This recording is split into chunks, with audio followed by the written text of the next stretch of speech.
We've created this podcast because we want to know the people behind the work. We invite you to join us at the table and listen to their stories.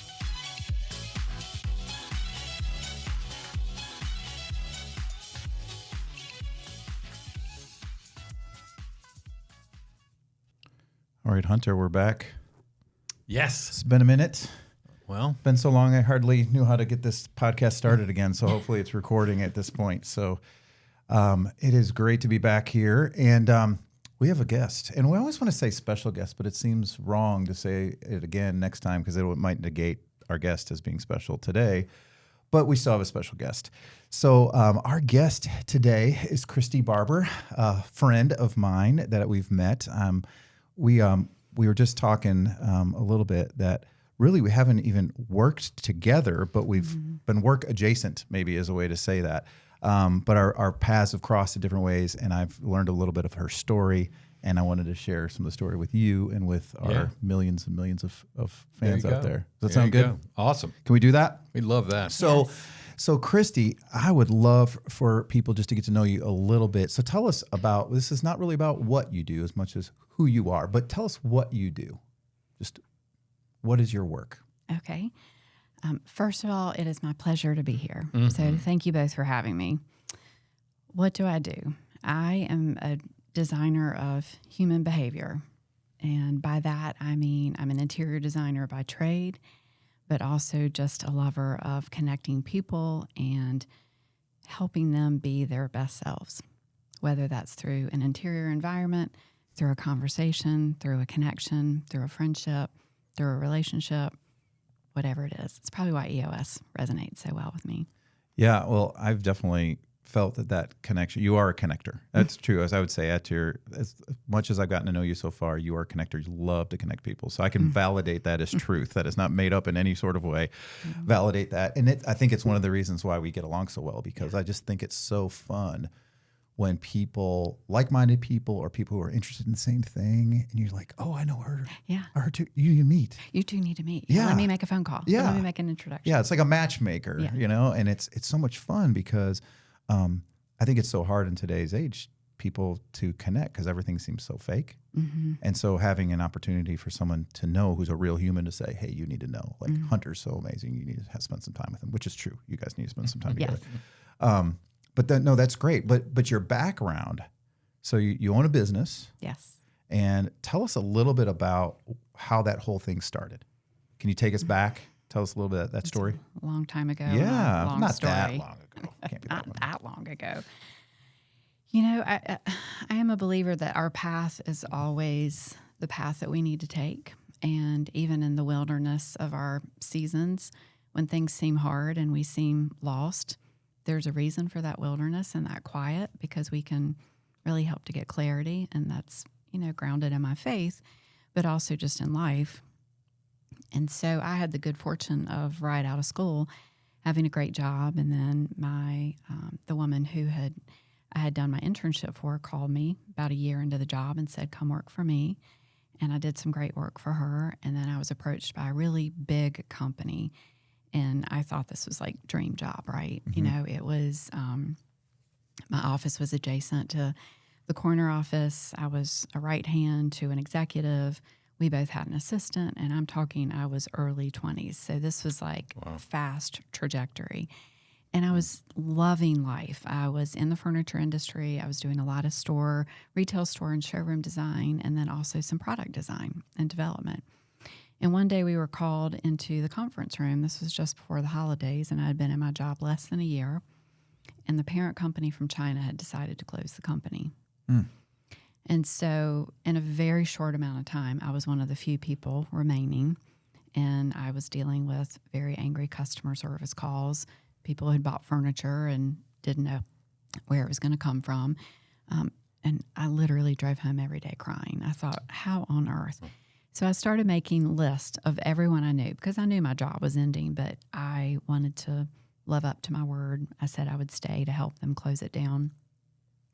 And so I started calling people at night, and very quickly, one thing led to another, and I was offered what just seemed to be the most amazing job opportunity ever. It was a furniture company, and I knew one of the main people there. He was the one that helped me get the job, or connected me, at least, connectors. And I went to work, and within days, not weeks, I realized it was really not anything that I had been promised. The role I had been told I was going to have didn't seem anywhere near in sight. I was a glorified assistant. And more importantly, and this is one of the things that resonate with me so well with EOS, is at that point in my life, I had figured out what my personal values were. And the guy that owned this company and was running the company was crossing a line with those values. He was dishonest and he lacked integrity. And it's one thing, how do I put this in a way that would resonate? I can't think of it, but anyway, he was having an affair with someone in the office, and I had already met his family, and the expectation was, you keep this quiet, and I just couldn't do it. And again, I found myself going home in tears. And God bless my husband. He said, you know what? We can make this work. You've had plenty of interest when you were in the transition of this last role. People are interested in you. Just go out on your own. We'll figure this out. Peanut butter and jelly, ramen noodles, the good old college days, right? We can figure this out. That's right. We can live on a budget. And thankfully, we didn't have a whole lot in terms of debt at that point in our lives. We were newly married, no family, pretty low living expenses. So I went out on my own. And I stayed through Furniture Market. I had made a commitment to this company, so I stayed through Furniture Market. And the day Furniture Market was over, I walked out and was like, not going back. And so started my own company, and I did a lot of freelancing. And interestingly enough, that corner office was the dad of the guy that got me the job at the second place. And that he left, and the two of them started a company, and they were one of my very first clients. So, yeah, and I still, the father has since passed away, but I still see his son at Furniture Market, and we talk occasionally. So they're good people here from North Carolina. And that's what this industry is full of. And that's quite frankly what I found really catapulted my career, is that we just had all these really incredible relationships and connections. And one door would open, and the next, and the next, and the next. So I worked out of my sunroom, and then it grew to the living room, dining room. And when it hit the kitchen, my husband was like, let's take it out back. That's right. Relocation time. Yeah, a little relocation. So we went out to the garage, finished it out, and I worked there until my business partner came. And then we thought, well, we can make this a little bit longer. So until our first employee, Bree, started to work for us. And then my husband was like, okay, you've got to get a real office. Like, let's get this out of the house. And so we have had a trajectory of about every 5 years since then we've moved.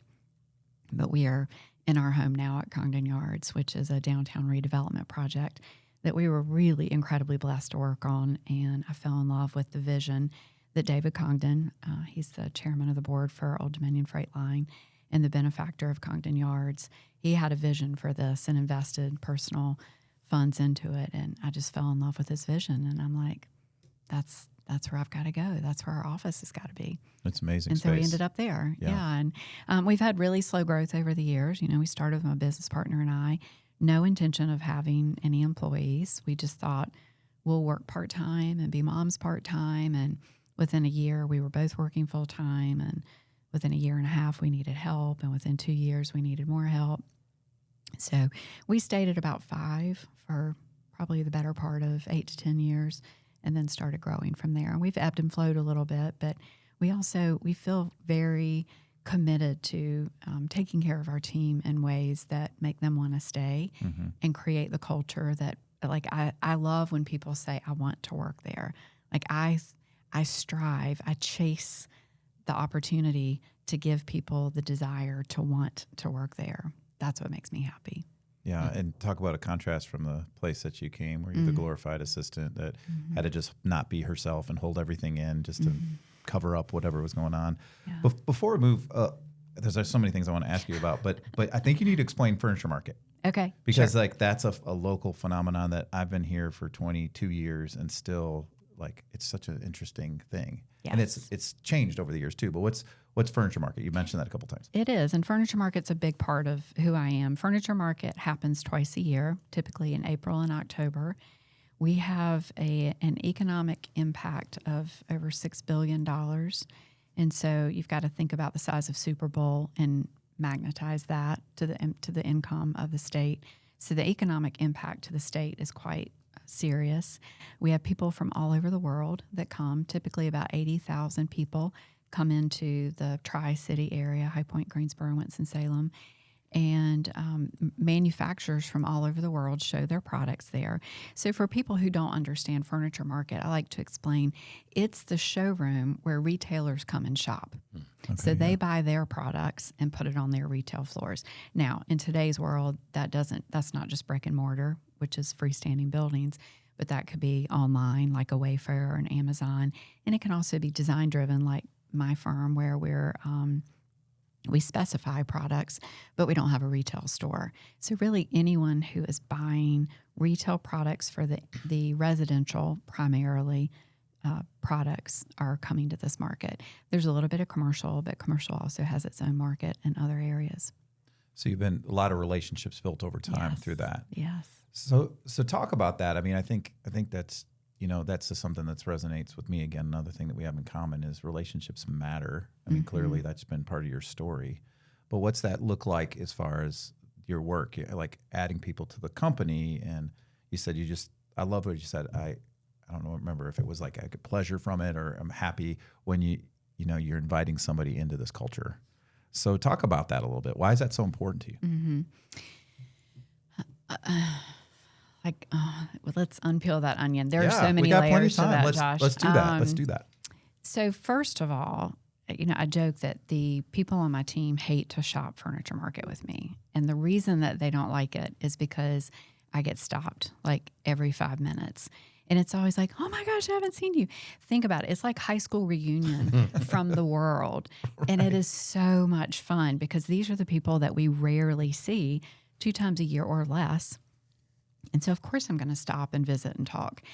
But what that's done for our business, from the furniture industry in general, we do showroom design. And so what that means is we are designing the spaces where those manufacturers are selling product. That's been a staple part of our business since we started the business. And it was the history and the background of my business partner and I both before we became business partners. And so designing for those showrooms meant that we have worked with some incredible people over the years. And it's a small industry. We all joke. I mean, we all know each other. Everybody jumps from one job to the next, and we've benefited and we've also suffered from that because sometimes someone we've worked with goes to a new company and then he brings us in because we're a known entity. And then other times we're working for a company where new people are brought in and then they bring their team. So, it ebbs and flows, and it's been that way since the dawn of time probably, but it's just a really small industry. So if you go to industry events, you're constantly seeing people that you know. And when you develop a relationship with people and you do what you say you're going to do and you follow through on your word, and most importantly at Furniture Market, you meet deadlines because those are key. Markets do not change. Market dates, I mean. You can be building a house that date, as we all know, is an ebb and flow. Guests throw a dart at the calendar. You can be building a building, the same thing. But furniture markets don't change. And so anyone that services that industry knows you do what it takes. You might work weekends, you might work nights, you might work all of the above, you may pull a 24-hour shift. You just do what it takes to get the job done. And when you're doing that for people who know that they can trust, if I hire you, not only will it be on budget, it'll be on time, it'll look good. We're creating spaces to sell products. So at the end of the day, that's a big investment for someone, but it's also a powerful investment if they do it well. As far as our team goes, I don't know that Furniture Market specifically influences our team as much as it does our client base, but the relationship aspect of team building is huge. And I remember really early in my career hearing about these design firms, and as they would take projects, they would hire a team. And as they would finish projects, they would let go of team. And then they'd hire and they'd add, and then they'd finish up and they'd let go. And I thought, I don't want to do that. I care about people too much. My business partner cares about them. My leadership team cares about them. And so we really want to invest in our people, but that's a big investment, as we know, as small business owners. And when you invest in people, you want them to stay, and you want them to feel safe and seen and loved and known and appreciated and respected, all of those things. And that is entirely impossible, in my opinion, in a transient type business. There are people that do it well. It's just not for me because of that connector aspect. Relationships first is our overarching value. We say that everything goes through the lens of relationships first, and then every other value comes below that. Because sometimes values can be in opposition with one another, right? Like, I'll give you an example. Relationships first and ownership mindset are two of our values. Well, our team has said before, those things Which can go one do you head to want in this head. Yeah, particular which one do case? you want Yeah. on this? And the answer for me is always through the relationship lens first. And then you can go after the ownership mindset. But you can't be dogged about the ownership mindset without thinking about what it will do to the relationship. So how did you maintain that? I mean, because I have a friend in the marketing industry is the same way. You know, you get a new client and they bring them on, and then, you know, the client goes, and they're just used to that. In fact, everybody's ready to get I always picture, I'm a movie guy, but I always picture like the red tag in Major League when they, you know, had to go back down to the minor leagues. You get the tag and you had to go somewhere else, like the being released. They're just used to that. So what did you do differently to maintain? I mean, that's the burden on you, right? To bring Yes. make sure we had business, I would imagine. Yeah, it is. And, you know, we were fortunate for years. We stayed small and nimble enough that there was enough work and it was pretty constant. And market work has always been consistent for us as well. I would really say since COVID, that has been more of a challenge. COVID changed everybody's expectation of where and how to work. It also changed the expectations of a lot of our clients and what they were willing to invest in workplace. We're seeing that shift now, again, interestingly enough, as of late, but it's taken some time. And so it's been a harder hill to climb in the last 5 years than it was for the first 20 plus. Yeah. I have a question that Sure. maybe it's actually going back. There were several things I was thinking about. One is, I love the concept of people change based on their surroundings, and I would imagine you believe that. And what are the because it just brings a lot of influence into a room or a building or and to the way people feel and experience relationships or that. And I'd love to hear it how you think about that, because it's almost like a secret language that nobody really understands but a few people. I guess, is it feng shui is one of the ways you think about that? And so I don't know, is that a thing that you live in all the time? Or Hunter, I love this question so much. And yes, feng shui is one of the philosophies that are embedded into that secret. And you know, I don't know that it's necessarily a guarded secret. It's just one that I don't know that people are necessarily aware of and attuned to, which is why I love the question so much. Because you walk into a place and you go, why do I love this? Yes. You know, and Right. why do I want to just stay here? Exactly. Or why do the opposite? Why do I want to get out of here now? Why do I want to get out now? Right. And I think I shared I think it's a metaphor with you one time, or analogy of, you know, a great restaurant where the service is great and the food is phenomenal, but, you know, they've got the fluorescent lights and the plastic laminate tablecloth, and it just feels off, but the food is great. Or you can go into a restaurant that is beautifully and so well designed and the service is top notch, but the food is mediocre. Where are you going to go back? Yeah. You're going to go back to that beautiful place that made you feel good, that gave you an experience. And that's a combination. It can start with the environment or it can start with the person. But either way, it's got to start. And one can greatly influence the other. So even great service and great food may not offset that really horrible atmosphere. And so the fact that you talk about, people being influenced by their surroundings is really the founding philosophy of what we do in design at our office at Barbour Spangle. And that is how do we make the people feel? And because we have different vertical markets, so we mentioned, commercial, workplace design, we do things like that. So Congdon Yards, which is here in High Point, we designed Congdon Yards and fell in love with it. So that's workplace design. It's also gathering space or community space design, because if you've been there, the first floor is open to the public. It has a coffee shop. It's got meeting spaces and touchdown spaces. And you'll see anything from a mom homeschooling her kid to a realtor that's having a one-on-one meeting to a college youth group study session to a board meeting for a local nonprofit. I mean, it's just so well used. And that was part of David Congdon's vision. He wanted to create High Point's living room. And so we're creating those public living room spaces. But some of the other verticals are residential and multifamily and things like university work. And so you think about the surroundings in those different areas. University work. We've done several dorms.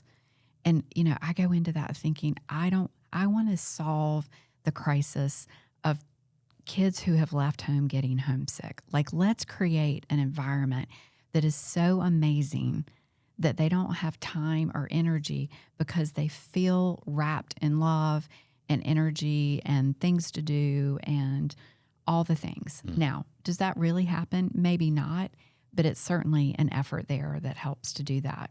For the home, we're creating the backdrop of memories for those families for lifetimes and generations to come. We don't take that lightly. When you sit at the dining room table or the kitchen table with your family, that's memories that every generation at that table is going to remember. And so, it may feel surface level, the things that we do, but it's not. And that's why we start with the function of a space, how a space is going to be used, how people interact in that space, what they're going to be doing in that space. The aesthetics is a byproduct of that design. It's really about how do people use it, which goes back to your philosophy of how do people feel when they walk in. And that can be affected in ways good and bad, as you mentioned. And what part of that is your like sweet spot? What are you really, really good at? Personally, or for the company? I want to know personally. Personally. Because I know you guys do a lot of great stuff. We do. You pick out team, but you. What about you? Because it started with you. Is there a sweet spot for you? That's a good question. Nobody's asked me in a long time. I think that for me, it's not necessarily the specific of the space. It's the human behavior within each one. Like, I am fascinated by the puzzle of what could be and how are people going to use that space, and then turning that into language that our clients can understand. And so that's where my sweet spot is really listening to what people need and what they want, and then connecting the dots of how do we stitch that together in a way that suddenly becomes this beautiful quilt of ideas that really make a meaningful impact. Now, for me personally, on a higher level, I would say my sweet spot is the relationship and the culture building and really helping people see things through a different lens, which is why it ties back to what I said about design. Yeah, I think is there anything that you can think of that, you talked a little bit about your work experience. Does it go back even more about because I think so much as we grow up, there is aspects to our things that we enjoyed or just gifts that you had, or like the ways that we played as a kid that you start to see threading back. So I just wonder, is this always been a thing for you, like spaces and seeing, or is this something that you've learned as you go? Have you ever thought of that? Like, does that come back? Because there's nature nurture stuff, right? All the time. And I'm always curious where they go. Mm-hmm. And so sometimes it's like, well, I don't know. I guess I've always been that way. Like, as much as I'm a connector, just to share the opposite for a minute, as much as I'm a connector, I was telling this to somebody recently, and no one can believe this, but I used to, when I was in college, I never even asked a question. I was so nervous to talk in front of people. I didn't want to, relationships or You? whatever. Oh, I know, right? This is the whole thing. So there's been a learn thing. I think it's been like learning to be confident in who I've been made to be and just be okay with that and not Yeah. care about, like, there's been maturity. I think that, so I wouldn't go back and like, I've always been a personable person. I think that's come over time as people like Hunter and others have poured into my life and like helped me see who I could be, you know, things like that. But then there are things that as I go all the way back, I'm like, oh, I've always been the kind of that way. Yeah. I've always loved that stuff. And it's kind of wired. So I wonder if, as you think about design and connecting in spaces, what of that has been kind of nature and what's been some nurture? Well, I laughed because I'm like, are you tapping my phone? Like, what's happening right now? I literally just had this conversation about 2 weeks ago. We were in Provence, actually, with a group of designers, and we were talking about some of our earliest memories. And I said, one of the things that I remember, and, you know, not a great memory, but good to tie it back to how I've developed as a person, which has been good, is my parents divorced when I was really young. I was about 8 or 9. And I remember when my dad moved into his apartment, condo, whatever it was,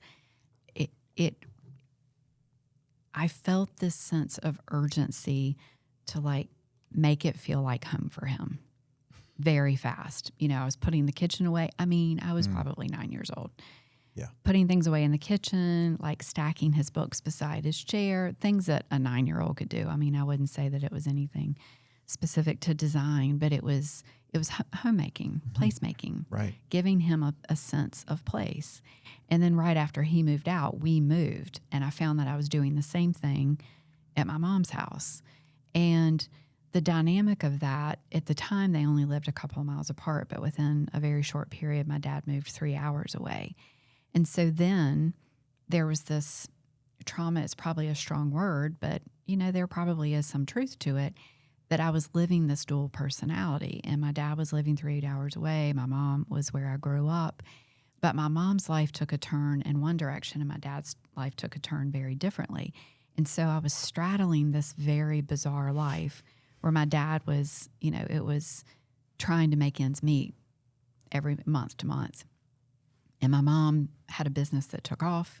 She married a surgeon, and their life was very different. We were taking really nice vacations, and they were driving beautiful cars, and we lived on a golf course. So it was this very bizarre dynamic, and I had a bedroom in both homes. And so I was living this dual life of, I won't say opulence, but very fortunate circumstances, and then very, very basic living standards. And so I do think that that definitely had a very strong influence that I am just now starting to tap into in literally just the last few weeks. Well, and I think you hit on both the nature and nurture part, because there was something innate in you that you wanted to make the place. That's the connector person and nurturer. That's so beautiful. And then you figured out a way to do it. But wow, the contrast, that even space, your 2 bedrooms, represented different feelings, different relationships. And in some ways that was given to you, right? You didn't decide. Your mother made choices, your father made choices, or the circumstances. But now you have an opportunity to create spaces for people to shift that. So that's really phenomenal if you think about that. Like you have an opportunity to say, what do I do with this room now to give this person this opportunity to feel something, which is so wild. Like you said, I don't understand that. We were just out in the West. And so we were in the mountains for a couple days in Colorado, cool weather. It was a ski area, but you know, when it's cheaper when they're not skiing, and it's beautiful and it's quiet. And then you go down and it's desert, and we went to Moab, and everybody's on some sort of motorized vehicle going all over the place. And each of those have a very unique feel. I mean, you're the same person. It's later on that day, and you can completely, once you walk into that place, it's just a different feel. And that's nature. That's there given to us in these different places, but you create them and make those places. So it's pretty phenomenal, that the work you get to do to create that space. And I don't understand how it works, but it's so interesting. Well, I mean, it is quite fulfilling, and it gives meaning to life, you know, for those of us who do it. And it goes back to, Hunter, what you said about people being affected by their surroundings. And I think that that's such an important thing that design does that most people don't recognize. Most people misunderstand design as the equivalent of HGTV, which is very fast, decorating, quick fix, and that's not what it is. True design, the art and the craft of what we do, is creating that impact that all of us have just been talking about. How do you know when you hit it? It's the response from the clients, for sure. So a great example of that is the Boys and Girls Club. So we were hired to do the Boys and Girls Club in High Point, and they received a really nice grant, and they purchased an old defunct campus, church campus in downtown High Point, kind of on the outskirts of town. And so when we toured it, as you can imagine, it had been abandoned for a while, and so some of the board members that we were walking around with, they were like, I just can't see this being, a great place. And I get it. Not everybody has that vision. But I do remember one of them stopping like dead in his tracks, and he was ahead of me, and he stopped and he just kind of looked around and he turned around and he was almost teary and just said, Christi, it is so important that when this might be the best, the highlight of these kids' day. We have to make this special. They've got to feel love when they walk in the door. And so fast forward when we were finished with the project, and they were just beaming. And the kids, the board members, all of them, the board members, the employees, the kids, everybody. The kids were laughing and playing, and I still stay in touch with the board members, and they talk about, Christi, your team and the impact it made. And they've had people from Boys and Girls Club from all over the country come and tour this facility. And it's not that it's not all that special in terms of design, but what is special is the energy and the love that was poured into that. And part of that is just intentional craft of design. Mm-hmm. And that's, going back to your question, that's when we know we've hit it, because they're all just giddy. Yeah. Well, you've given them a gift, right? I think it's so phenomenal. I mean, isn't it fun when you give someone a gift and you're like waiting? And I remember giving my wife something one time, and she tried her best to fake like she liked it, but I could tell she hated it. And it was early on. I've learned a little bit more. Now I just don't buy gifts, then I won't make a mistake. But early on, I think it's like you're waiting because you're long. Like I spent some time thinking about you, and I saw this, and then and when someone goes, and the response, the nonverbal response goes, and it makes you so happy. It's why we do what we do. Yeah, it truly is. And we had a designer one time. That comment made me think, because we work in different verticals, we're very fortunate that we can do this. But she came to me, and she was working in showroom design, and she said, I'm so unhappy. I'm like, let's talk about this. Why are you unhappy? Is it something we've done? Is it, is someone here? And she's like, no. I love my job. I love this company. I love the environment. But I just feel like I don't have any meaning. And I was like, can I, think on this for a bit? And so I went back to her and I said, do you think it has anything to do with the environments that you're creating? Because she was creating a space that sells product. Now that's meaningful to the manufacturer and to the sales rep that needs to sell the product to feed his family, but it wasn't meaningful to her. And so we shifted her focus to another area of our business, and suddenly she thrived because she saw that she was making meaning in people's lives. And so that just proves the point that, from a designer standpoint, most of us, and I can't say all, some people are doing it for other reasons, but many of us are doing it because we love to have the ability to impact people's lives in a meaningful way by creating the surroundings. Can you give an example from the redo of the clubs in High Point? Can you just give an example of what causes giddy children? I don't know. I know it's a mystery, but maybe a little bit more of what actually produces that. It is not one thing. Yeah. So that is part of it. It's not just the interior, and I would never pretend that it is. Part of it is the people that are there. So I think that's a big part of it. And there's a combination of those things. So in the particular case of like the Boys and Girls Club, there were two things happening. First, the kids, where they were going before wasn't nearly as magical as where they're going now. And I'll talk about that in a second. And then second, all of the employees that worked there were also going to the same building that those kids were going to. And that's where they had to work, 8+ hours a day, 40+ hours a week. They had hand-me-down furniture. They had subpar conditions, not good ergonomics. I mean, the list goes on, right? And so that was really important to this board to not just take care of the kids, but make sure that we were taking care of the people that are working in those buildings. So the magical mix of all of that is where you get that giddy laughter. So think about it. We created great workspace for offices and other things so that when people were coming into work, they had a really good space, a great desk chair, a good place to put their things. It was bright and light and had good lighting, but it also had daylight and great carpet and, nothing special, but fun and colorful. And it just set the tone for the day. So imagine, the lift in them before the kids ever even walk through the door. And then for the kids, we're creating all these wonderful spaces like tech rooms where they can get on computers and fun, pieces of furniture and high color and, patterns on the wall and patterns on the floor and this really amazing gymnasium. And again, the lighting and just all of the things combined. So when you have a great space that provides them great things and a fun and colorful atmosphere where the adults that are engaging every day also feel lifted, like the ripple effect on humanity that has is just contagious. And you can't stop it. It's like a tsunami. It's a wave that you just can't control. Mm-hmm. So you get a couple of bad seeds that have had a bad day, that's okay. In a subpar environment, that can quickly spiral downhill, as we all know. Yeah.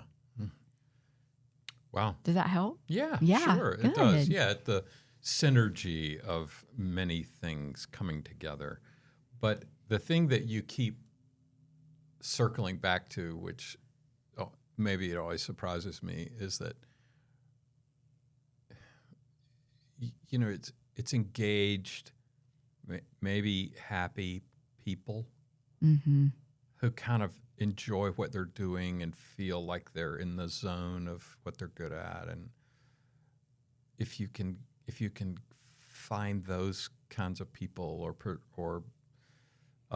set that up to happen in some way, it's kind of an amazing thing. I could not agree more, Hunter. And one of the quotes that's been on our wall for years is, "Does this job touch my heart and feed my soul? Yeah. You'll never be what you were meant to be if you're not having fun." Oh. And my business partner and I said when we started our partnership, the day that this is no longer fun, we need to have a serious conversation. Right. Now, everybody has days, but when it's consistently not that way, that's a problem. Mm-hmm. But we're not running a daycare, and we're not it's not a necessarily romper room, but it is a creative and energetic space. And so I think one of the ways that we've been really fortunate to find those people that you just described is just, it goes back to EOS core principles, but hiring based on values. Mm-hmm. Because when you hire based on values, you can scare people away if they don't believe in your values, which is why we put them out immediately before they want to scare them away. Yes, that's yes. the whole point. We learned that. Yeah. EOS taught us that. And so before they ever even come in for what we would consider like the final interview, they watch a video about, and it was like literally my iPhone, like on a stand sitting at my old desk. And I'm just like, okay, here's what our values are.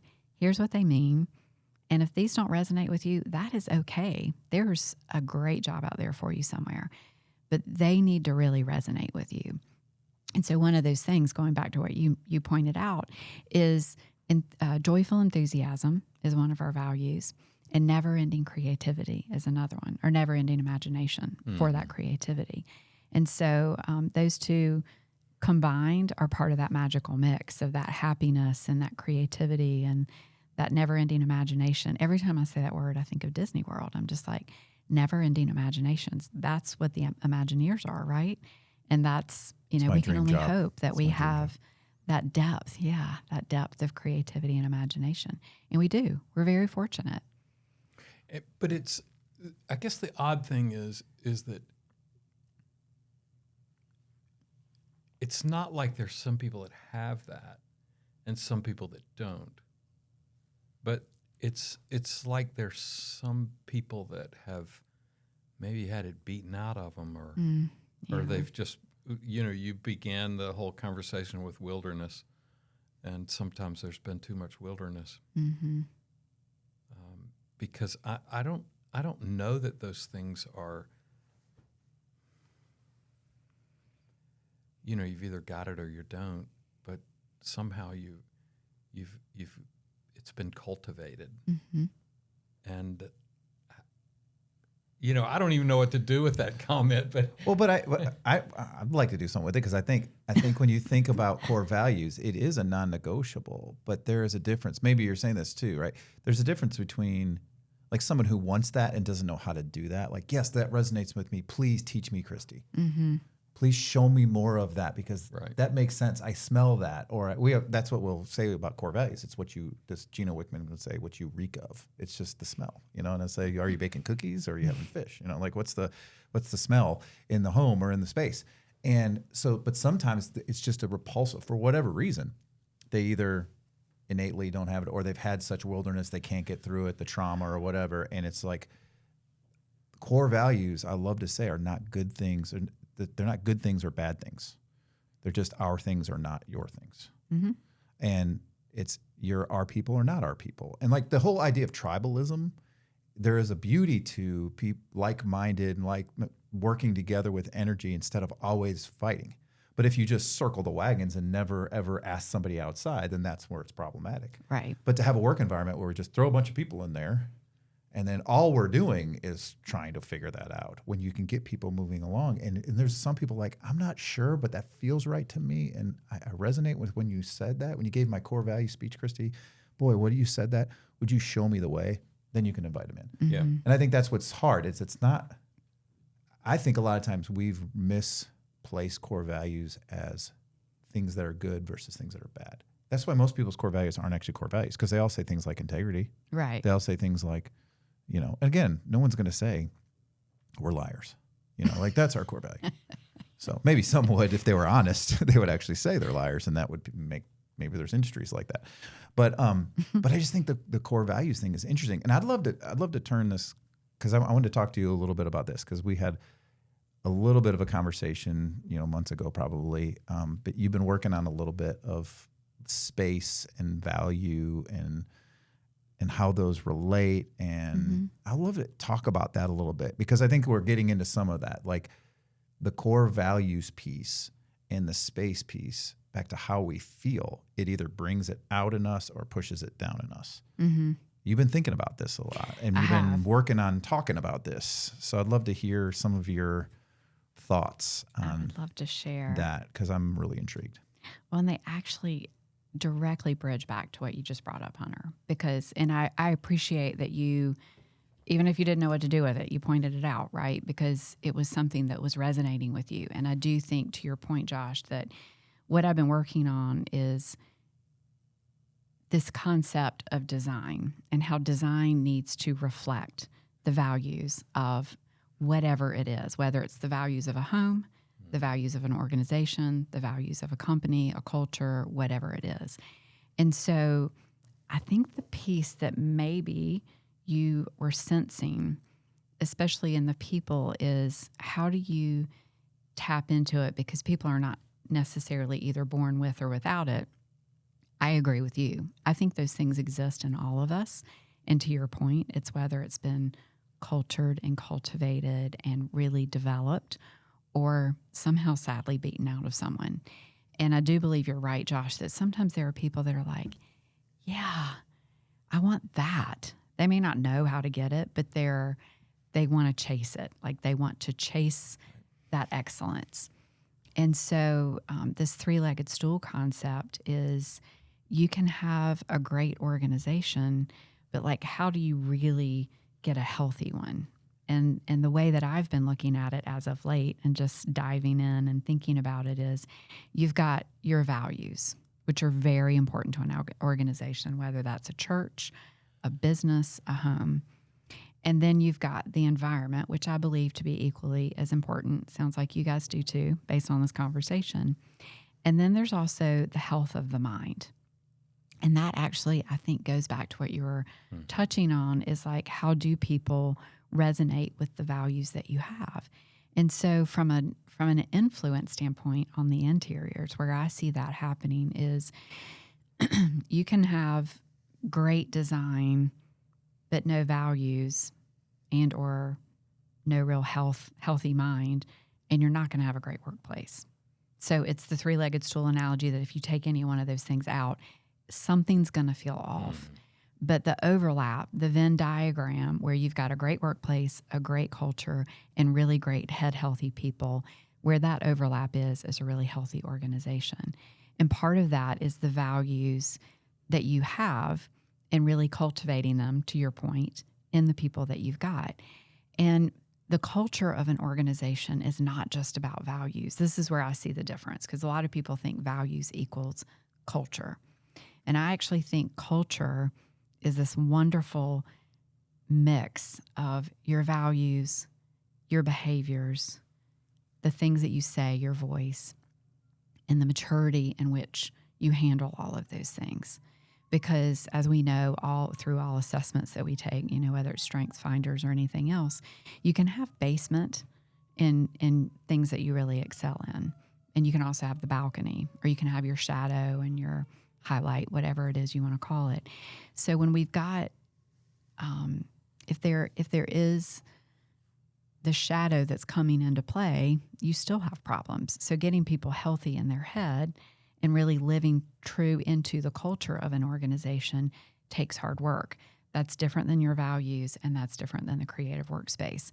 So that's a little bit of an abstract way to talk about it, but I'm still connecting the dots on all of those things because they're all so intrinsically intertwined in my head. I'm trying to untangle them, figure them out, and then put them back together in a neat bow, and I haven't done that yet. Well, but I love I don't know if we'll ever get a neat bow on it because we're complex people. Exactly. We're back to, again, people, relationships, and the space. Yeah, connection. And it's in space. It's in a space.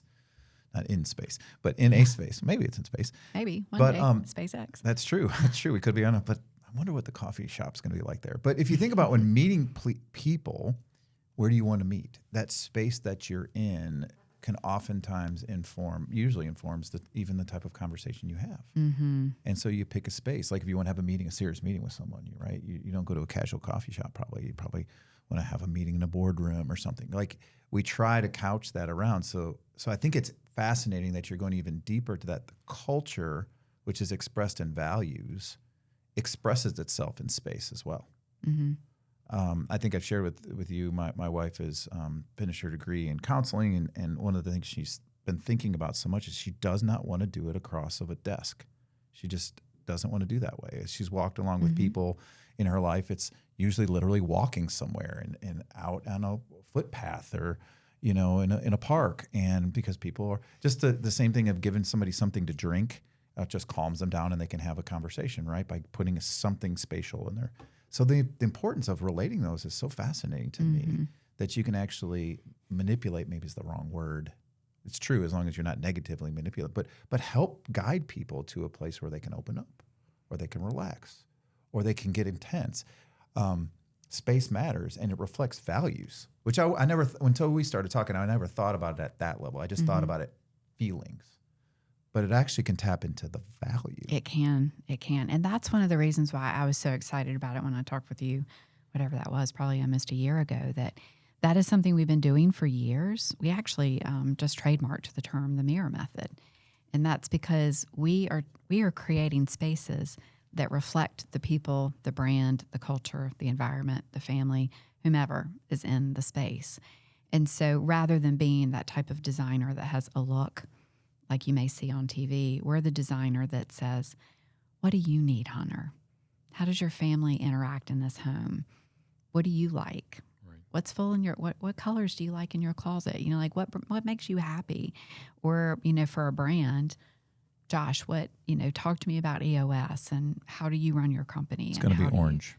Just make sure you know Shocking. that. It's going to be orange. Shocking. There's a lot of color theory behind that. I don't know.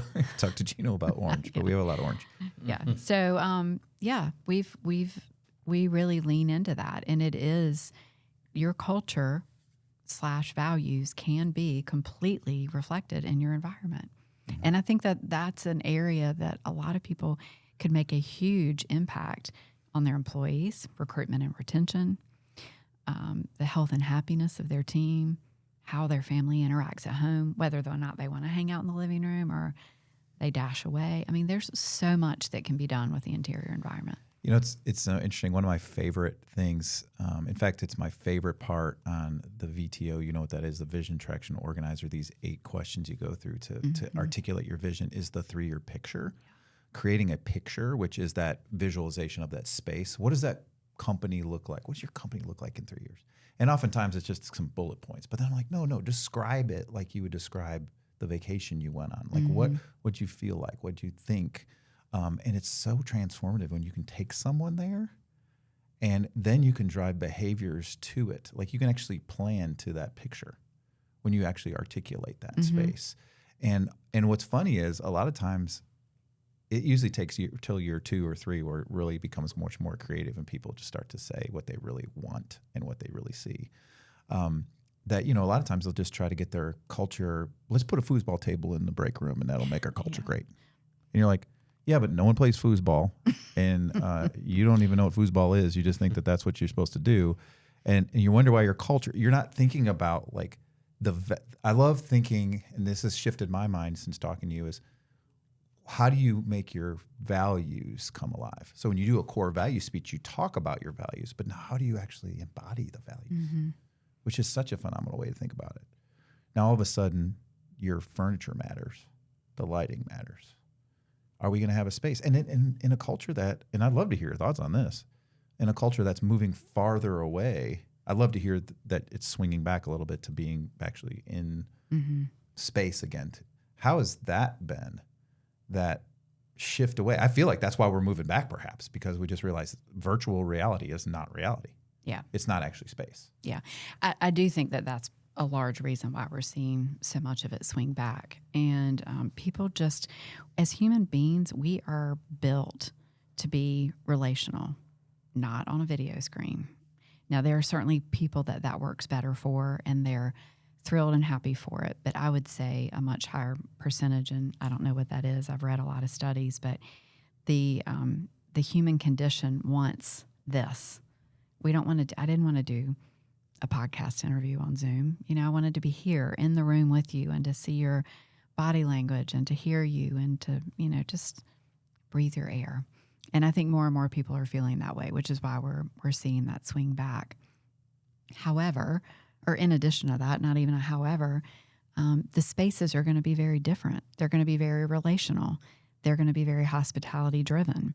They're going to be community minded in the, you know, it circles all the way back to what we started talking about, you know, the human condition, the human element, human behaviors. What do people need? And so they don't need as much that heads down time, and that where maybe the hybrid comes in, where they work at home a couple of days a week, but when they're in the office, instead of it being offices or cubicles, it suddenly becomes, you know, a lot of really wonderful workspace where you do group work, whether that's meetings, podcast, groupthink, brainstorming, conversations. So that's going to change the trajectory of that office design as well. There's all kinds of really wonderful studies and white pages on this. I'm smiling because I was thinking about a friend of mine who's an engineer, and he said their corporate, I'll protect the company. Keep them secret. But it was just funny. He was saying, oh, yeah, they're all engineers, right? And they just want to, like, their spreadsheets, and they got some things they got to do. And, of course, it breaks. They'll talk, and they'll go out and fish and golf and play basketball, whatever they do together. But he's like, Yeah, they just decided all of a sudden they'd tear down all of our offices and have this really cool space where we could all work together because everybody just went home to work. Like they all just wanted to leave and go I can't get anything done now. So they put millions of dollars or whatever it cost into this cool new culture, like to make it more fun and inviting. And evidently no one asked anybody or no one actually understood the culture. Like these particular people needed a space that they no longer had to get work done. Yeah. And they had to go home. They had to leave the building for that to happen. That is really unfortunate. And that goes back to, that was one of the first responses I had to you, Hunters. We ask a lot of questions. Right. You've got to know what your space is and what they do. I was sitting on an airplane. I think I may have told you this one time. I was sitting on an airplane I was coming back from Dallas at a meeting, and this gentleman beside me starts chit-chatting, and the longer we talk, he, eventually asks what I do. And after I say interior design and commercial spaces come up, he goes, "Oh, so we have 75 cubicles. Can we get new cubicles from you? We need to replace them." I thought about that for a minute, and I was like, well, yes, we could help you with that. But I think the more important question, and the one I would ask you first, is, do you need 75 cubicles? Like, we need to have a conversation. You might not even need 75 cubicles. So before you invest in them, find out. Right. Before you invest in tearing all your cubicles down, find out. That would have been a good question to ask. So terribly unfortunate. I just think it's funny when we miss without simple things of just asking someone or paying attention. Like, how many people are out there group thinking? Like, nobody. Okay, we probably don't need as many group think spaces. We might need some other cubicle spaces. We might need some heads down space. Right. We might need some walls. Or a door to shut every once in a while. Exactly. But I was just laughing because he's like, we're all engineers. He's like, we want to be by ourselves. And I was laughing. I was like, no one else. Can I ask you this? So one of the space things that I love thinking about is, being a pastor and stuff. I think about a worship space, and I think about architecture, and think about, what, and I've been in places that have amazing architecture that draws your head up and your eyes up, and you're just drawn in by this magnificent architecture. And maybe to your point, but it's so dead because there's no people in it. And so it's interesting how the synergy of people and beautiful architecture is all bound up together, because you can have one and not the other, and it'd be really hard. In either direction, right? Yeah. Like, I've been in sanctuary spaces that really it was just a blank vanilla box, but the energy from the people were incredible. It made a difference. But having also been in sanctuary spaces that are majestic and holy and awe-inspiring and stunning, all the words that I can't even come up with right now. And then it's quiet. What was that? Those are pretty good ones. Those are good ones. Holy, stunning. Those are great words. Energetic. Well, that was about the people. I love sitting in those spaces, even if they are quiet and still. But I do agree with you. There is something really special when you've got the people inside of those majestic spaces. And the word resonates so much more deeply in those spaces, in my opinion, because I feel like I am surrounded. I feel like I am on holy ground when I am surrounded with these beautiful stained glass windows and the light and the height and the stone and just these. I've been very fortunate to, have visited some of the most beautiful cathedrals in the world, and I could spend hours studying the architecture for that very reason.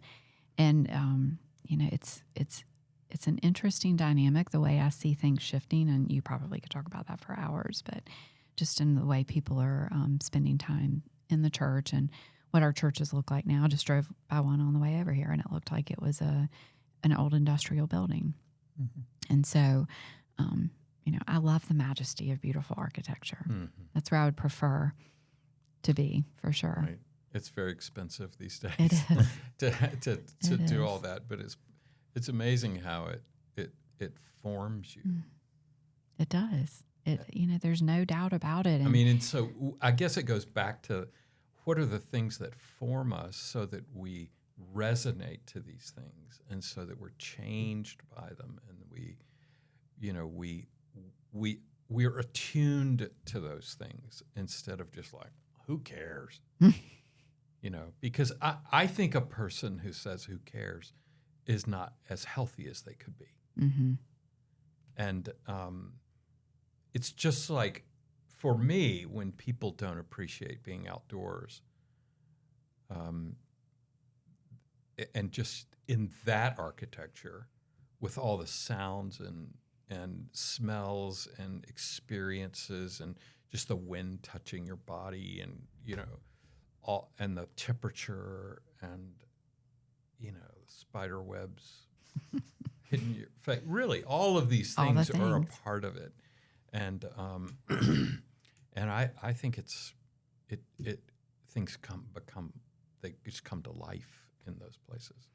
I agree, and I do believe that those are our makers' rooms, so to speak, when we get to really embed ourselves with nature. And I think it requires a bit of a meditative state to be able to really to feel that light breeze on our skin, and to feel the sun starting to warm our face, and to hear the birds sing, and to hear the crunch of grass or leaves underfoot. It's really easy in today's world where, we said that earlier, everything is so digital and so fast, to slow down enough and to not have headphones on or listening to a podcast or listening to music, whatever it is. But except for this podcast. Except for this podcast, of course, yes. But to be in stillness in mind, body, and spirit, to be able to hear and appreciate those things. So there's a bit of a spiritual meditative state just to be able to appreciate those spaces. And so, creating that in the environment is equally as important. But again, I think that you have to also you have to be the person who appreciates and listens and is willing to open up to that as well. Well, and you have to understand what the spaces are for. I mean, there's some places you want to just go see, and then there's some places you want to be.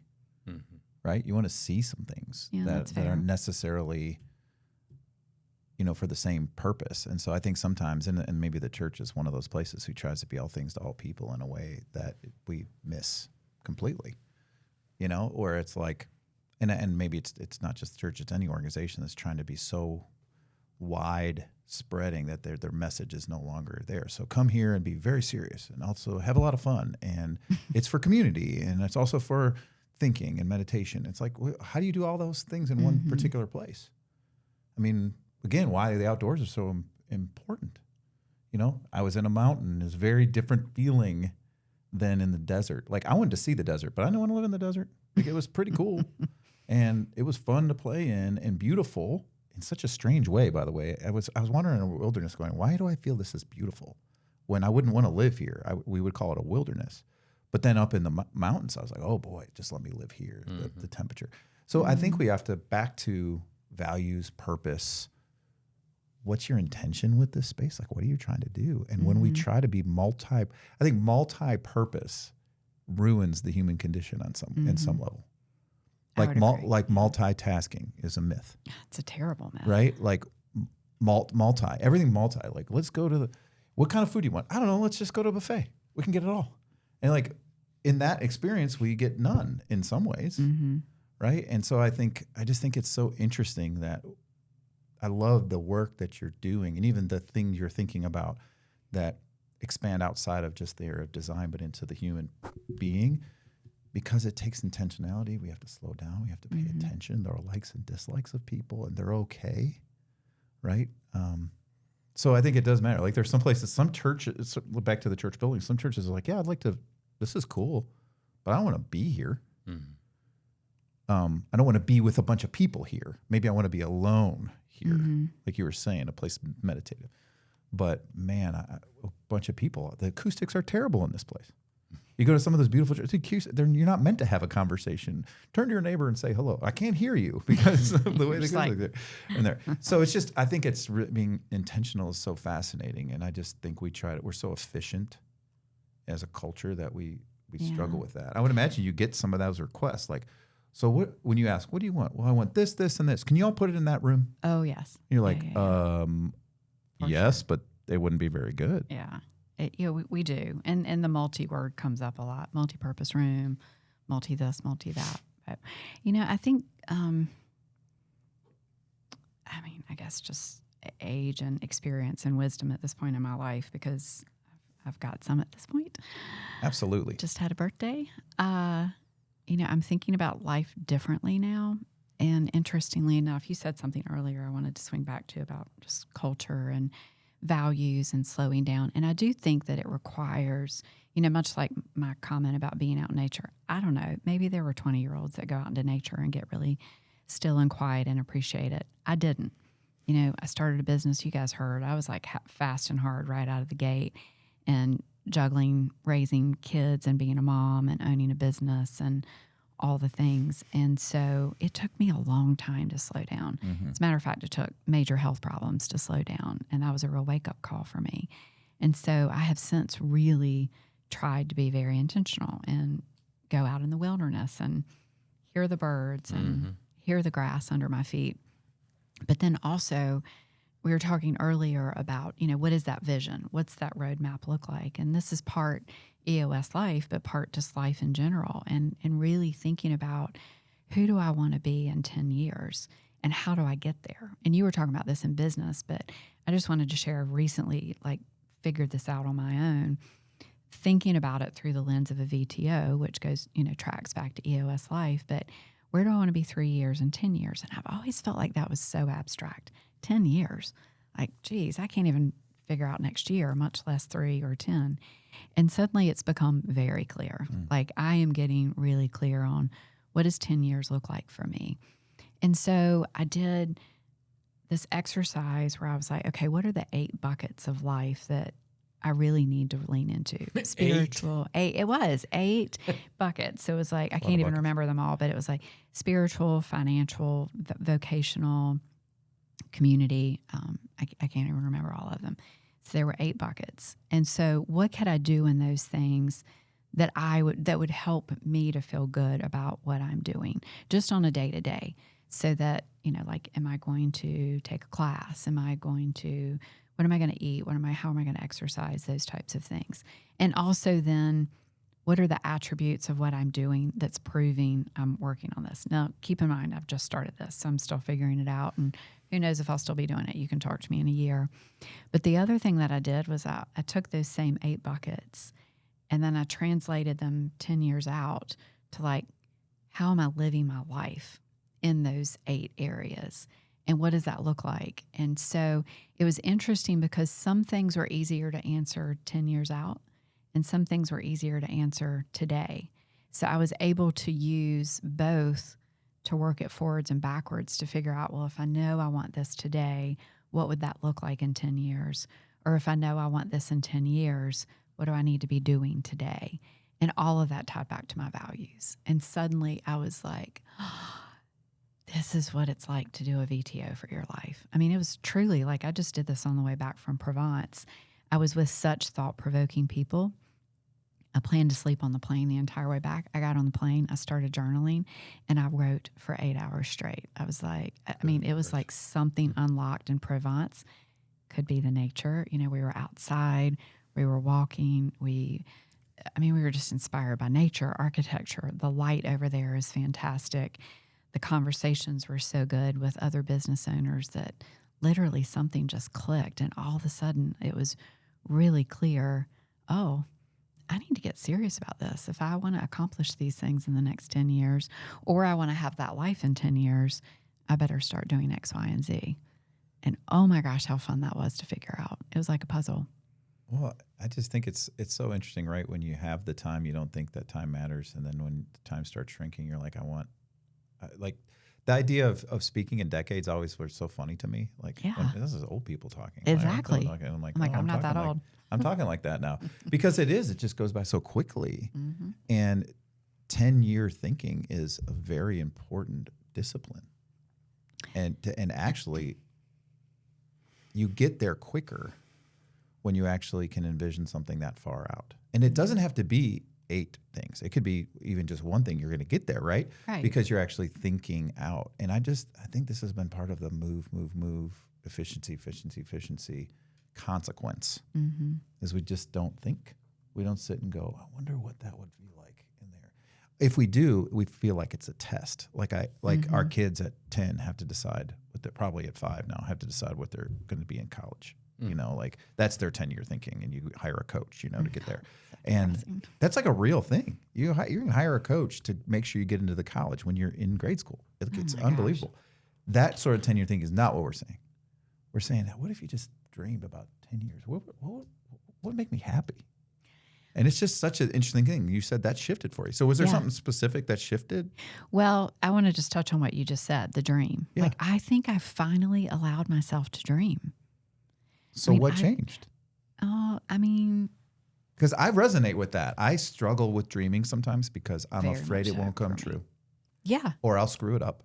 So I just think it's easier. Just like buying a gift for my wife. I said, hey, I just won't buy them anymore because then she won't be upset at me, right? That's an easy way to just like, one, ruin a marriage, but second, to not risk anything, right? So what unlocked for you? Well, I think speaking candidly, I was diagnosed with breast cancer in 22. And so that just really, that turns your world upside down. Mm-hmm. And so coming out of that, and actually going back to the beginning of our conversation about being in the wilderness and not knowing that season for me was really a remarkable gift. And I was out of the office for the better part of about 16 months. And so coming back, I had to really, I needed to know. And I was actually looking back not too long ago because I'm working on some writing, and I wrote on Caring Bridge while I was in treatment. And I talked about the concept of fireflies. And it's like everything for me suddenly is converging in the wilderness. I'm not sure why. No accidents in life, though. But I was writing about the fireflies and how fireflies for me in that moment, I think it was like either right before or after a treatment, was like the concept of finding joy, that you have to be quiet and still enough and intentional and really focused enough to see them, much less to catch them. And joy is quite the same in those seasons of the wilderness where we're looking around going, am I the only one out here? And we're not. We're always with someone. But the catching of the fireflies at that point was the catching of joy. And so translate that into today. And I'm thinking, okay, well, 5 years ago, you could have asked me, how long are you going to work? And I'm like, I'm working until I'm 75 or 80. Truly, true story. Asked my financial planner. He was like, okay. And I couldn't even fathom the thought of not doing what I do. And it's not that I'm looking to leave, but I came out of my treatment in that year feeling this sense of urgency for impact. Right. And I had to sit with that. And the ambiguity of that was killing me for the better part of the last 2 years. And it's finally starting to crystallize in forms. And I still don't know what that looks like, but I really want to help people. And whether that's helping other cancer patients survive that terrain or helping other business owners, I don't know. We'll see. But it's been so much fun just to dream about it. Going back to what you said, I've allowed myself to dream of, wow, I may not actually do this day to day for the rest of my life. I will always be part of this as a company, Barbour Spangle, but I may not be doing what I'm doing right now. And that's okay. Yeah. Like I'd never really thought about that. I'm so thank you for sharing that. Just I'm glad I knew that about your story, and I'm glad you share that because I do think everyone listening, if we have something in common, we're going to have wilderness times. Yeah. And all those will look different, and we devalue them when we somehow think they're the same. But they're all the same in the fact that they're wildernesses and they're difficulties. But it's amazing to hear you just reflect on. You didn't. It's not surprising, but you didn't say, you know what, I wanted to get more stuff. I want to, with this last few years, I want to make sure I, do that. It's what's the impact? All of a sudden, it's flipped to what's my mark on this world? Where am I bringing people to joy, or where am I helping? Well, and it's a beautiful, it's like you said, it's a gift. And it's so odd. It takes out of the wilderness, or at least seeing the end of the wilderness, to start to see that's actually a gift, that we grow. We don't grow at the beach when it's all sunny. That's right. We grow in the wilderness places, and to see that as a gift is a pretty powerful thing that I think can encourage a lot of people to understand that the wilderness seasons can be gifts. Yeah, and I mean, just another nature analogy. I remember writing when my dad was in the depths of his cancer treatment. He passed away from lung cancer in 2015. But I remember I was on my way down to see him, and I left really early, and the sun was coming up, and there were all kinds of thunderclouds everywhere. And as you can imagine, the sunrise was absolutely spectacular, like awe-inspiring. You felt surrounded by divine, or by the divine. And, my faith is a big part of my journey. And I just looked around and I thought, if it weren't for the clouds, this sunrise would not be spectacular. And we have to have clouds. And and those clouds typically show up in the wilderness seasons more than others. But and so I think the cloudy days, the thunder clouds, are what help us really think about life in a different way. And they certainly have for me. Mm-hmm. And I'm grateful for that. I am grateful for the clouds and the wilderness and the quiet seasons, because they've unlocked parts of me that I don't know that I ever would have slowed down enough for.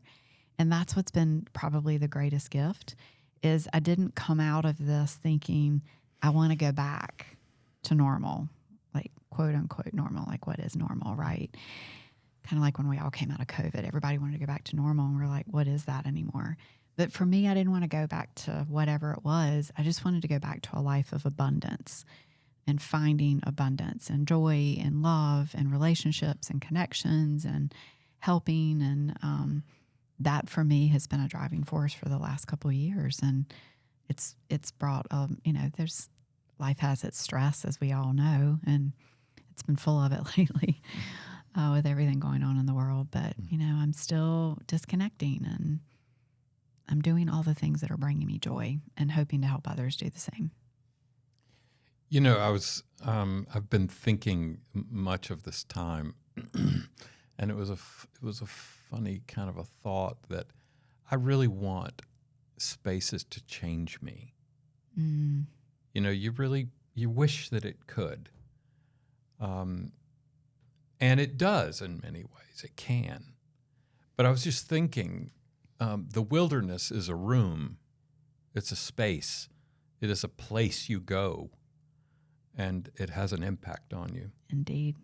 And it changes you. It did me. I know. And isn't it crazy? Like, I feel like, okay, we're having a moment of sanity where we're saying this, but then we go crazy because I don't want the wilderness. Right. I do everything to avoid the wilderness. Yeah. And, a great friend who went through a season like that said, I don't want it again, but I don't regret having it. Like it's changing me in such a way. It's like if we would just be open to that more. And I'm not saying pray for wilderness. I don't know, maybe, but it's like, it's this weird thing because we juxtapose wilderness with happiness, right? It's like, well, I can't be happy in the wilderness. We get happy when we get out of the wilderness. But what's interesting is the happiness comes through the wilderness. Yeah. So why don't we want to go? And because it's pain, because oftentimes it slows us down. I think for me, it's my agenda goes away. It's now I'm not in control. And I think if anything that COVID's helped us with is just realizing we're not in control of a whole lot. No, we are and not. Trying to grasp it back doesn't really work. So how do we respond in the times when we're in the wilderness? But it's just still like, I'm still like, well, why do I still try to avoid every amount of pain when I can look back and say the greatest change in my life came through pain? Yeah. Yeah, I'm definitely a better person. I have a better life. I'm a different person. So that season changed me for sure. And in so many ways that I wouldn't take back despite the suffering. Yeah. Yeah. Well, what's beautiful, Christi, is that you want to share that with others, that the impact came out. because there is another way to come out of the wilderness, is with bitterness and anger and frustration and fist into the sky and, demands, right? All sorts of things. And it's really encouraging. One of the reasons I wanted to have you on is because I've sensed that in the few times we've got to talk that you do honestly care about people. You, like I said, we're work adjacent. You send me people to do work with, and it's just delightful to see what's going on. I'm excited for you to continue to work through this concept of those three legs of the stool, like understanding space. And I know it's there. It's coming. It's going to be amazing. It's so buried. I've got you speaking at the EOS conference in a few years. I'm working on that for you.